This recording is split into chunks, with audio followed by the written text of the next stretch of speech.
Assalamualaikum warahmatullahi wabarakatuh. Kami dari kelompok 5. Di sini kami akan mempresentasikan tentang kecerdasan buatan. Sebelumnya perkenalkan, nama saya Kurnia Jaya Permana, NIM 1911510151. Yang pertama itu adalah apa itu SIPK. Seiring dengan perkembangan zaman, sistem informasi berbasis komputer mengalami evolusi. Usaha penerapan komputer dalam bidang bisnis terus berkembang sesuai dengan perkembangan teknologi, informasi, dan telekomunikasi. Salah satunya yaitu berfokus potensial pada konsultasi dengan mengacu pada kecerdasan buatan atau AI, di mana AI ini adalah Artificial Intelligence. Kemudian dasar Artificial Intelligence. AI adalah suatu pengetahuan yang membuat komputer dapat meniru kecerdasan manusia, sehingga komputer dapat melakukan hal-hal yang dikerjakan oleh manusia di mana membutuhkan suatu kecerdasan. Misalkan melakukan analisa penalaran untuk mengambil suatu kesimpulan atau keputusan atau penerjemah dari suatu bahasa ke bahasa yang lain. Perkenalkan diri, nama saya Iksan Subakti. Saya akan melanjutkan materi yang telah disampaikan oleh teman saya. Definisi Artificial Intelligence adalah bidang studi yang berusaha menerangkan dan meniru perilaku kecerdasan dalam bentuk proses komputasi. Artificial Intelligence adalah bidang studi yang berhubungan dengan penangkapan, pemodelan, dan penyimpanan kecerdasan manusia dalam sebuah sistem teknologi, sehingga sistem tersebut dapat memfasilitasi proses pengambilan keputusan yang biasanya dilakukan oleh manusia. Berikut adalah tujuan dari Artificial Intelligence. Yang pertama, membuat mesin menjadi pintar. Yang kedua, memahami kecerdasan. Dan yang ketiga, membuat mesin menjadi lebih berguna.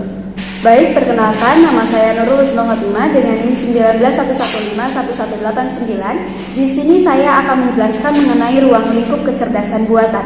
Ruang lingkup kecerdasan buatan itu sangat banyak, tetapi di sini saya akan menjelaskan 6 saja. Yang pertama ada sistem pakar. Sistem yang meniru kepakaran atau keahlian seseorang dalam bidang tertentu dalam menyelesaikan suatu permasalahan. Yang kedua adalah pengolahan bahasa alami atau natural language processing. Bidang kecerdasan buatan yang berurusan dengan pemahaman bahasa manusia. Yang ketiga ada pengenalan percakapan. Ini merupakan penerapan teknologi antara lain digunakan untuk pengetikan dokumen melalui suara dan analisis suara dalam program pembelajaran bahasa asing. Yang keempat ada robotika. Piranti elektronika yang dapat diprogram untuk melakukan otomatisasi terhadap suatu tugas yang biasa dilakukan oleh manusia. Robot banyak digunakan dalam dunia industri mobil. Yang kelima ada visi komputer. Visi komputer persepsi visual atau pengendalian gambar. Berkaitan dengan pengenalan terhadap suatu objek dan kemudian digunakan untuk pengambilan keputusan. Yang terakhir adalah sistem kecerdasan buatan hibrida. Sistem yang menggabungkan beberapa teknologi kecerdasan buatan untuk memanfaatkan atau memadukan keunggulan masing-masing teknologi. Sekian. Izin memperkenalkan diri, nama saya Almaida Nurul Mayumi dengan NIM 1911511125. Di sini saya akan menjelaskan mengenai kelebihan kecerdasan buatan dan juga kecerdasan alami. Yang pertama kita akan bahas dulu mengenai kecerdasan buatan. Yang pertama adalah lebih bersifat permanen. Kecerdasan alami bisa berubah karena sifat manusia ini adalah pelupa, sedangkan kecerdasan buatan tidak dapat berubah selama sistem dan programnya juga tidak diubah. Yang kedua, mudah diduplikasi dan disebarkan. Mentransfer pengetahuan dari satu orang ke orang lain membutuhkan proses yang lama dan tidak dapat diduplikasi dengan lengkap. Sedangkan pengetahuan dari sistem dapat disalin dan lebih mudah dimasukkan ke dalam komputer. Yang ketiga, lebih murah. Yang keempat, dapat didokumentasikan. Setiap data yang terdapat dalam keputusan dapat didokumentasi dengan melacak setiap aktivitas dari sistem tersebut. Yang kelima, sistem cara kerja lebih cepat. Lalu yang keenam, hasil lebih baik. Selanjutnya mengenai kelebihan dari kecerdasan alami. Kecerdasan alami yang pertama yaitu kreatif, di mana manusia memiliki kemampuan untuk menambah pengetahuan. Kecerdasan manusia harus dibangun dengan sistem yang bagus. Yang kedua, memungkinkan orang untuk menggunakan pengalaman secara langsung. Sedangkan kecerdasan manusia harus bekerja dengan input simbolik.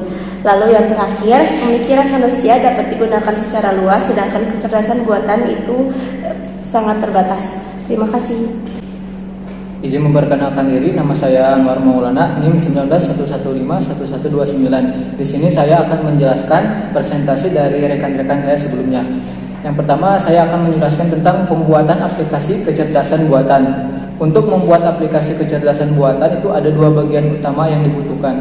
Yang pertama itu ada basis pengetahuan atau yang disebut dengan knowledge base, di mana yang pertama ini bersifat fakta-fakta, teori, pemikiran, dan hubungan antar suatu dengan yang lainnya. Yang kedua yaitu motor inferensi atau inference engine, di mana kemampuan menarik kesimpulan berdasarkan pengetahuan dan pengamalan. Nah, berikut ada salah satu contoh penerapan konsep kecerdasan buatan pada komputer adalah sebagai berikut. Yang dimana inputnya yaitu berupa masalah, pertanyaan, dan diproses. Dalam proses itu terdapat elemen yang pertama yaitu basis pengetahuan dan motor inference yang menghasilkan output berupa jawaban dan solusi dari permasalahan dan pertanyaan sebelumnya, yaitu bidang pengaplikasian artificial intelligence atau yang disingkat dengan AI. Yang pertama membuat aplikasi komputer yang memudahkan pemakai. Yang kedua yaitu meningkatkan kemampuan problem solving secara cepat dan konsisten. Yang ketiga yaitu membantu menyelesaikan masalah yang tidak dapat diselesaikan secara konvensional. Yang keempat, menangani informasi yang berlebihan dengan cara merangkum atau mengikhtisar dan menginterpretasikan informasi. Dan yang terakhir yaitu membantu melaksanakan pencarian data atau suatu pola berdasarkan jumlah data yang sangat besar. Berikut salah satu contoh penerapan AI, yaitu Sistiran adalah merupakan program yang dapat digunakan untuk menerjemahkan dari data ke bahasa Jerman, Prancis, Italia, Jepang, Korea, Rusia, Portugis, dan Spanyol. Sekian presentasi dari kelompok kami. Mohon maaf apabila ada kesalahan dalam materi yang kami sampaikan. Terima kasih. Wassalamualaikum warahmatullahi wabarakatuh.